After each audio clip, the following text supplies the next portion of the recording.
स्वागत है आप सभी का बहुत बहुत हमारे चैनल पर। सभी दर्शकों को दीप पर्व की बहुत बहुत शुभकामना, अग्रिम शुभकामना। आज पुनः एक बार हम आपके मध्य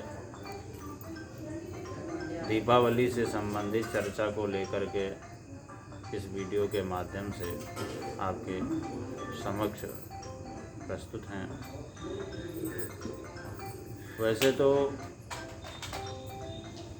बहुत सारी वीडियो हमने डाली, इससे पहले भी वीडियो डाली है, जिसमें हमने ज़्यादातर फोकस किया है कि इस बार जो संशय की स्थिति बन रही दीपावली पर, तो सबसे पहले संशय को दूर किया जाए कि वास्तव में दीपावली को किस दिन मनाना उचित रहेगा। इससे पहले वीडियो में हमारा जो विषय था वो यही था। आज की ये वीडियो भी दीपावली से संबंधित है और इसमें ये संशय तो हमने दूर कर दिया कि दीपावली 24 अक्टूबर सोमवार को ही मनाई जाएगी, क्योंकि शास्त्र का वचन है, पुराण का वचन है कि जिस दिन निशीथ व्यापिनी यानी रात्रि व्यापिनी अमावस्या हो उसी दिन दीपावली मनाना सर्वथा उचित होता है। तो ये स्थिति 24 तारीख को बन रही है। इसके अलावा 25 तारीख को सूर्य ग्रहण घटित हो रहा है। तो सूर्य ग्रहण घटित होगा और उसकी जो समयावधि है अपराह्न लगभग 2 बजे से लेकर के और शाम को 6 बजे तक का है, और उससे पहले पहले अमावस्या तिथि समाप्त हो जाएगी। यानी प्रदोष व्यापिनी भी न होने के वजह से 25 तारीख को अमावस्या प्रदोष व्यापिनी भी नहीं है, इसलिए दीपावली का पर्व 24 तारीख को और नरक चतुर्दशी का भी योग 24 तारीख को ही होगा। धन त्रयोदशी 23 तारीख रविवार को। अब चलते हैं आगे कि दीपावली पर्व के मनाने के पीछे क्या मान्यताएं हैं, क्या तथ्य हैं उसके पीछे। बहुत सारी मान्यताएं हैं, करीब 10-15 ऐसी मान्यताएं हैं कि जिसकी वजह से दीपावली मनाई जाती है, और जिसमें सबसे प्रचलित जो है वो है भगवान राम का 14 वर्ष के वनवास के बाद में वापस अयोध्या लौटना। इसी दिन जो है भगवान श्री राम वनवास की अवधि बिता करके पुनः अयोध्या वापस लौटे थे। तो अयोध्या वासियों ने दीप जला करके, दीप प्रज्वलित करके उनका स्वागत और अभिनंदन किया था। तो इसलिए उनके आगमन की खुशी में ये दीपोत्सव का पर्व मनाया जाता है। इसके अलावा भी कई सारी मान्यताएं हैं, पौराणिक कथाएं हैं। भगवान श्री कृष्ण ने नरकासुर का वध किया तो लोगों ने प्रसन्न होकर के राजकन्याओं को मुक्त कराया, तो लोगों ने प्रसन्न होकर के उस खुशी में दीप जलाए, तो दीपोत्सव की परंपरा प्रारंभ हो गई। अब सबसे जो महत्वपूर्ण बात है कि दीपावली पे माता लक्ष्मी, गणेश जी, इंद्र, कुबेर, वरुण, यम आदि सबकी पूजा की जाती है। क्योंकि जब समुद्र मंथन हो रहा था तो ये सभी प्रायः सभी लोग कुटुंबी हैं, पारिवारिक सब परिवार के हैं। इंद्र, वरुण, यम, कुबेर, लक्ष्मी ये सब आपस में भाई बहन हैं, तो इनकी सबकी पूजा की जाती है। खास करके इस दिन लक्ष्मी पूजन करने का बड़ा विशेष विधान है, विशेष महत्व। तो इस बार दीपावली जो है चित्रा नक्षत्र और वैधृति योग में पड़ रही है, जहाँ एक तरफ ग्रहण का साया है, उसकी वजह से थोड़ा सा दिक्कत भी है। ग्रहण की छाया पड़ना किसी पर्व पे, किसी त्यौहार पे उचित नहीं माना जाता है, लेकिन साथ ही इस बार जो दीपावली का संयोग है चित्रा नक्षत्र और वैधृति योग में है, इसका परिणाम ये होगा कि ये आम व्यक्तियों के लिए, खास करके व्यापारी वर्ग के लिए और साथ में समाज और राष्ट्र के लिए बहुत ही उन्नति कारक होगा ये योग और ये नक्षत्र। तो इस बार जो दीपावली की खूबी है वो ये है। और साथ में देखिए, प्रायः दिन में हम पूजन करते हैं व्यवसायिक प्रतिष्ठानों में, व्यवसाय की जगह, व्यवसाय स्थल पर, कार्यालय में हम पूजा करते हैं। तो पूजन के लिए इस बार जो मुहूर्त है 24 अक्टूबर 2022 को, तो सबसे पहला मुहूर्त जो है वो प्रातः लगभग 9:25 से 10:45 के मध्य का है। इस दौरान स्थिर लगन यानी वृश्चिक लगन और शुभ चौघड़िया का संयोग होगा। इस दौरान अगर पूजा की जाएगी तो माँ लक्ष्मी की विशेष कृपा होगी और हमेशा संपत्ति आपकी स्थिर रहेगी, यानी लक्ष्मी जो है स्थिरता आएगी, लक्ष्मी में स्थिरता आएगी। दूसरा जो मुहूर्त है वो है 10:45 बजे से लेकर के 12:50 के मध्य में। तो इस दौरान धनु लगन और अभिजीत मुहूर्त का संयोग बनेगा। धनु लगन में भी बताया गया है कि व्यापारियों के लिए धनु लग्न में पूजा बहुत ही उत्तम फलदायी होती है। और इस दौरान अभिजीत मुहूर्त भी होगा। अभिजीत मुहूर्त अपने आप में बहुत ही सर्वश्रेष्ठ मुहूर्त है। इस दौरान कोई भी पूजा की जाती है तो वो सिद्धिदायक होती है। और साथ में ये मुहूर्त जो है प्रत्येक दिन पड़ता है। तो 10:45 से 12:50 के मध्य का होगा। और तीसरा जो मुहूर्त होगा 12:50 से लेकर के और सायंकाल लगभग 6:45 के मध्य का होगा, जो सबसे बढ़िया होगा। ये बहुत ही लंबा समय होगा और इस दौरान ये लंबी समय अवधि इसलिए दी गई है कि इस दौरान मकर, कुंभ, मीन और मेष, मकर, कुंभ, मीन और मेष।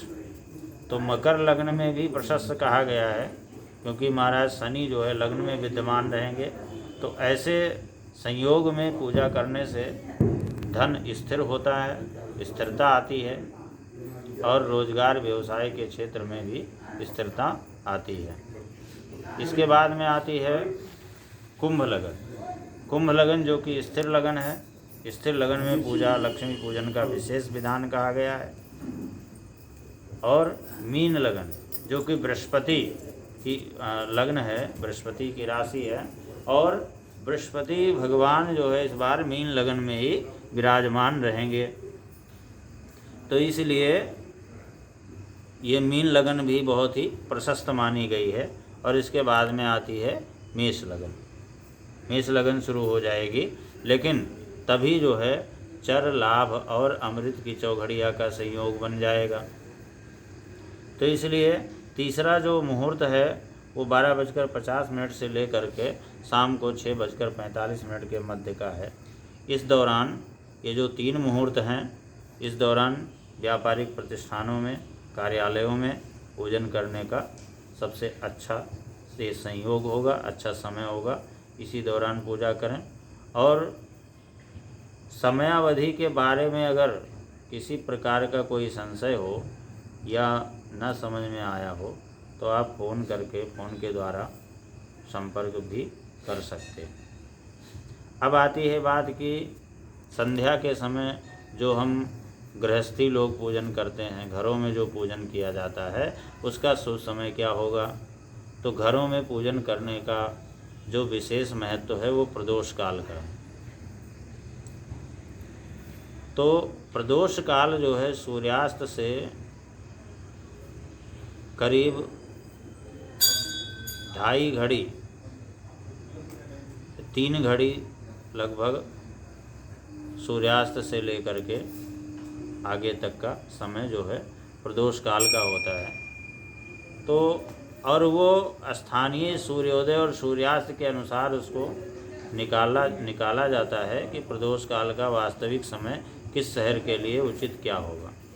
लेकिन लगभग इस बार जो प्रदोष का जो समय है उस दौरान स्थिर लगन है और चर चौघड़ियाँ रहेगी। लेकिन स्थिर लगन होने की वजह से संध्या काल के समय सायंकाल लगभग 5:40 से लेकर के और 8:15 के मध्य का जो मुहूर्त होगा वो घरों में गृहस्थियों के लिए विशेष प्रशस्त होगा। सायंकाल के समय लगभग 5:40 से लेकर के और 8:15 के मध्य का जो मुहूर्त होगा, इस दौरान स्थिर लगन विद्यमान होगा। यद्यपि चर चौघड़ियाँ रहेगी, तो चर चौघड़ियाँ में पूजा विशेष प्रशस्त नहीं मानी गई है, लेकिन फिर भी वृष स्थिर लगन होने से बहुत ही उत्तम रहेगा, बहुत ही अच्छा रहेगा। ये घरों में पूजन का समय है। इसके बाद में संध्या काल के समय में भी 3 तरह के मुहूर्त, 3 तरह के समय अवधि का वर्णन किया गया है। 3 तरह के समय अवधि की चर्चा की गई है: प्रदोष काल, निशीथ काल और महानिशा काल। तो निशीथ काल का जो समय होता है वो लगभग 8 बजे से लेकर के और 10 बजे के मध्य का होता है। परंतु इस बार लग्न और चौघड़ियाँ सही न होने की वजह से इस बार जो निशीथ काल का जो समय है लगभग 11:45 से 12:35 के मध्य का रहेगा। इस दौरान मंत्र साधना इत्यादि की जाती है। जो भी गृहस्थी लोग हैं या कर्मकांडी लोग हैं, मंत्र साधना की जाती है। तो ये निशीथ काल का समय होता है जो मंत्र साधना के लिए उपयुक्त होता है। और इसके बाद में आता है महानिशा काल, यानी महानिशीथ काल। तो इसकी समय अवधि जो होती है प्रायः लगभग 10 बजे से लेकर के और रात्रि 2 बजे के मध्य की होती है। इसको महानिशा काल कहा गया है। इस दौरान तांत्रिक सिद्धियां की जाती हैं। जो तंत्र जगत से जुड़े हुए लोग हैं उनके लिए ये समयावधि विशेष प्रशस्त कही गई है। इस दौरान ही वो सिद्धियां करते हैं और उनको इस दौरान सिद्धि प्राप्त होती है। एक बार पुनः संध्या काल, प्रदोष काल के समय के बारे में बताऊंगा कि सायंकाल लगभग 5:40 से लेकर के 8:15 के मध्य का जो समय होगा, इस दौरान स्थिर लगन विद्यमान होगा, चर चौघड़ियाँ विद्यमान होगी और साथ में प्रदोष काल का ये समय रहेगा। इस दौरान घरों में पूजन करें।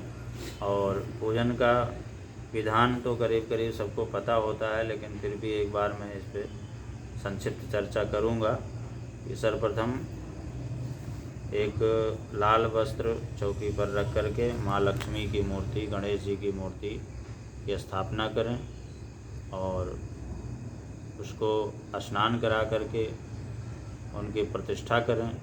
और इसके बाद में यथा उपचार, पंचोपचार, 10 उपचार, 16 उपचार जो भी यथा संभव हो उसके अनुसार उनका पूजन करें। इसके बाद में माँ को नैवेद्य आदि का भोग लगाएं। नाना प्रकार के मिष्ठान, खील और बतासे का भोग लगाएं। और साथ में अगर हो सके तो कमल पुष्प ज़रूर अर्पित करें। और इसके बाद में माँ की पूजा करने के बाद में महालक्ष्मी के मंत्रों का जप, श्री सूक्त का पाठ, लक्ष्मी सूक्त का पाठ, कनकधारा स्तोत्र का पाठ, पुरुष सूक्त का पाठ करें। और इसके बाद में यथासंभव माँ लक्ष्मी के मंत्रों का जप कमलगट्टे की माला पर अगर हो सके तो कमलगट्टे की माला से की जाए। तो ऐसा करने से माँ लक्ष्मी की विशेष कृपा प्राप्त होती है। और पूजन के दौरान ही कुछ ऐसी वस्तुएं हैं, जैसे इसी दौरान तिजोरी की पूजा की जाती है, धन रखने के स्थान की पूजा की जाती है। और कुछ ऐसी चीज़ें हैं जैसे कमलगट्टे हैं, साबुत धनिया है और कौड़ियाँ हैं। इन सब चीज़ों को, चांदी के सिक्के हैं, इन सब की पूजा करके और लाल कपड़े में बांध करके और बाद में पूजन संपन्न होने के बाद में तिजोरी में रखें। ऐसा करने से माँ लक्ष्मी की विशेष कृपा होती है, धन धान्य की वृद्धि होती है और वर्ष भर कृपा बनी रहती है और कभी भी धन का अभाव नहीं होता है और रोज़गार व्यवसाय में आने वाली परेशानियां समाप्त हो जाती हैं। इस तरह से विधि विधान से पूजन करना चाहिए और पूजन करने के पश्चात अगले दिन प्रातःकाल या दूसरे दिन उनका विसर्जन करें और लक्ष्मी जी और गणेश जी को अपने यहाँ स्थापित करें और जो भी सामान रखे हुए थे लाल कपड़े में बांध करके चांदी के सिक्के के साथ अपने तिजोरी में रखें। यही प्रक्रिया है। इसी तरह करने से बहुत बड़ी कृपा, माँ की बहुत बड़ी कृपा होती है और धन धान्य सुख समृद्धि का वास होता है और परिवार में सुख सौभाग्य संतति आदि की प्राप्ति होती है। यहाँ तक कि सभी मनोरथों की पूर्ति होती है। जैसा कि कहा गया है कि अगर लक्ष्मी जी प्रसन्न हैं तो सभी कार्य सिद्ध हो जाते हैं। बहुत बहुत धन्यवाद।